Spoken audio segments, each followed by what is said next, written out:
Then we have Steve Garcia taking on Shayilan Nuerdanbieke. And Steve Garcia is a solid grappler with good takedowns and decent boxing. He likes to come forward with big strikes to set up those takedowns. And his striking is solid.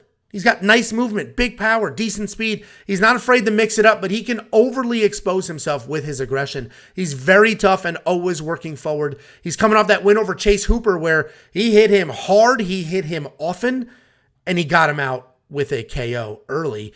And he's taking on Shayilan Nuerdanbieke.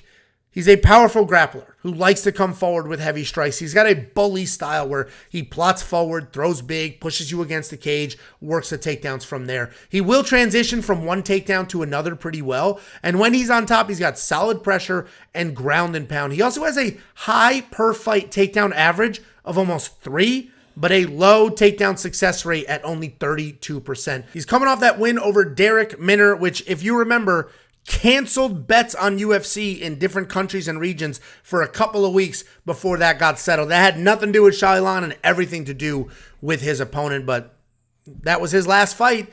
And this is going to be an interesting fight because Steve Garcia is super tough, and you cannot just overlook him and count him out of a fight. But so is Shayilan. So Steve Garcia is going to have the much higher pace and pressure here, but I think that's where the advantages end. Nuerdanbieke should be the more powerful guy. He should have the better wrestling. And I'm just hoping he's not gun shy and doesn't fall behind on the scorecards because he does have a historically low output here. This fight is much closer than the odds because of that low volume.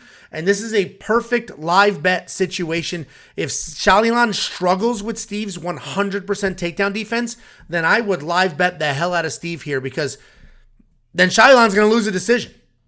Because his hands, while they're powerful, he's too low volume. And if he can't get Steve Garcia down, he's going to be throwing one punch at a time, not landing often, and Steve Garcia is going to stay in his face, and Steve Garcia is going to win a decision. So this is going to be an interesting one.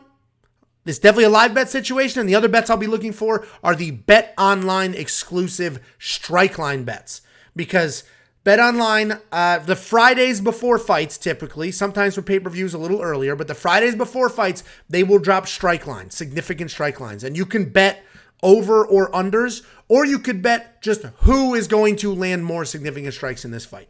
Steve Garcia is going to be the play. Hopefully we get a mediocre line, right? Give me a minus 150, minus 170 of who's going to land more significant strikes, and I'll take Steve Garcia on that line because the numbers don't lie. He's the higher volume guy. He should land at a higher volume. Nuerdanbieke has that negative striking differential, the low number offense, but I still think Nuerdanbieke's going to win this fight.